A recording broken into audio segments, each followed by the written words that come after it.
And in the story there is this animal. Do you know this animal? Anybody know what to call it in English? Well, there are different words, but one of them is sable.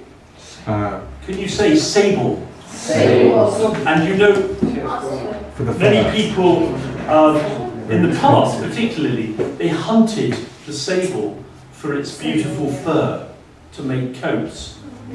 Do you have a sable fur coat? No. Do you want a sable fur coat? No. Many young people today, they reject fur coats. They say that it's cruel and it's not fair. But historically, sable was probably the best quality fur you can get. So here is a Siberian story featuring a sable.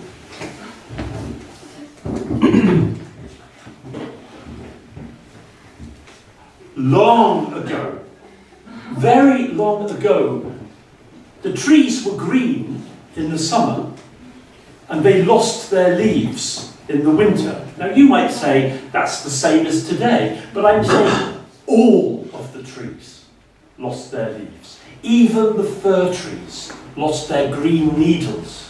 Even the holly trees lost their prickly leaves.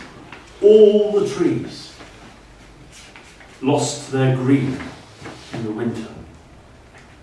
And at that time there lived a hunter. And one day the hunter was hunting on the high lands. All day long he had caught nothing.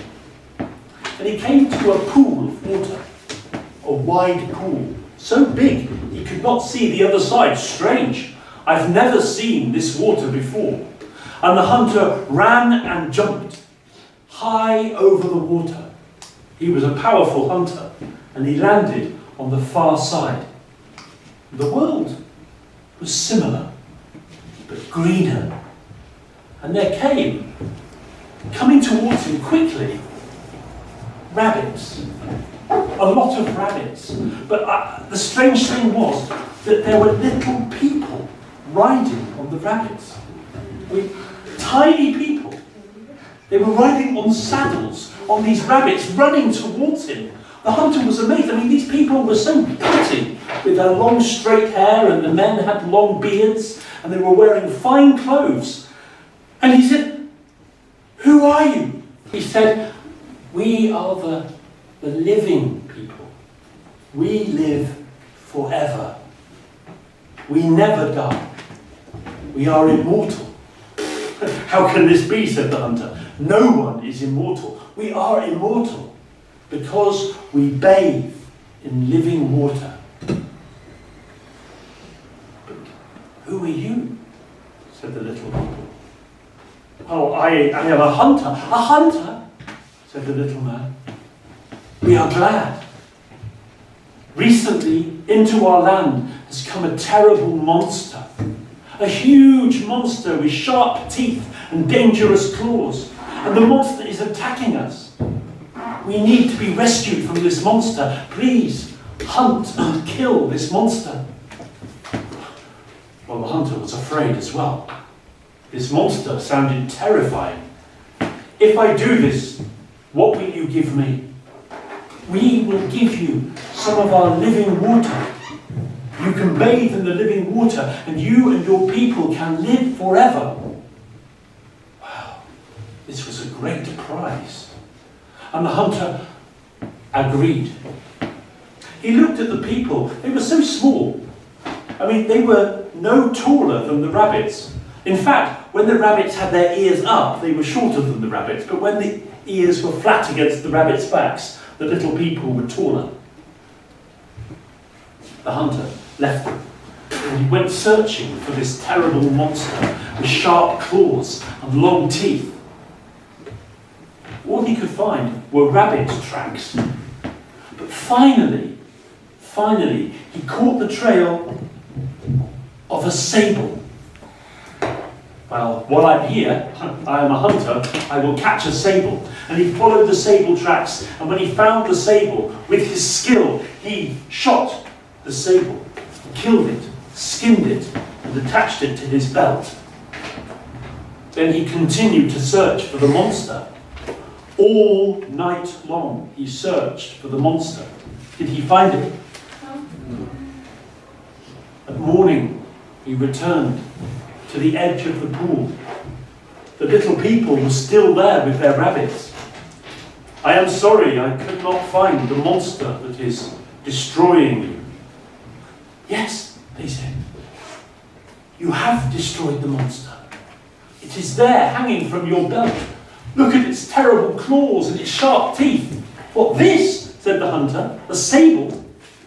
You have saved us. Give me the living water, said the hunter. Wait, they said. We will bring it to you. Well, the hunter, he ran and he jumped over the clear pool of water. And then he crossed the highlands until he came to his home, to his village. He told the villagers about the little people. Did they believe him? No. They believed nothing. How could there be little people living on the highlands?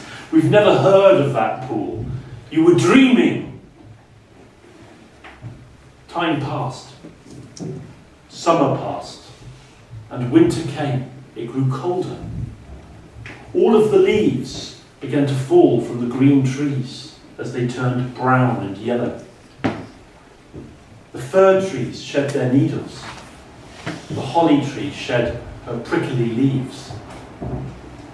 There in the heart of the winter, it grew so cold that the pool froze. And the little people came, skating across the ice, carrying tiny little bottles of water, living water. And when they came to the other side of the frozen pool, they carried the bottles of living water down across the highlands to the edge of the village. Now the hunter was away hunting. And some of the people of the village had come to fetch water from the well. And they saw these tiny people, as small as rabbits. Look at those little people. Are they ridiculous? So small and stupid. And they began to laugh and mock the little people. How did the little people feel?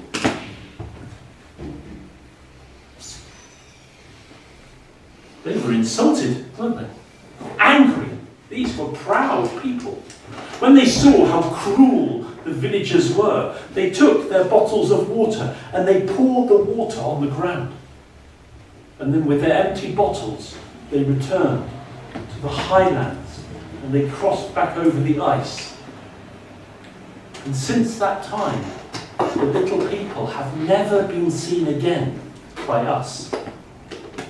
Although they do play tricks on us sometimes when we're not looking. Since that time, where the little people sprinkled the water, the trees have changed. The fir trees, where they sprinkled the water, have kept their green needles all year round. The fir trees are evergreen. The holly tree keeps her sharp leaves all year round, through the coldest of winters. That is because of the living water from the little people.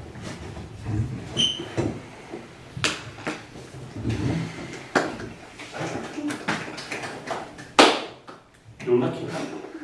Today, I have one bottle of water from the living people. It was given to me by a storyteller from Siberian. And, you know, I'm much older than I look.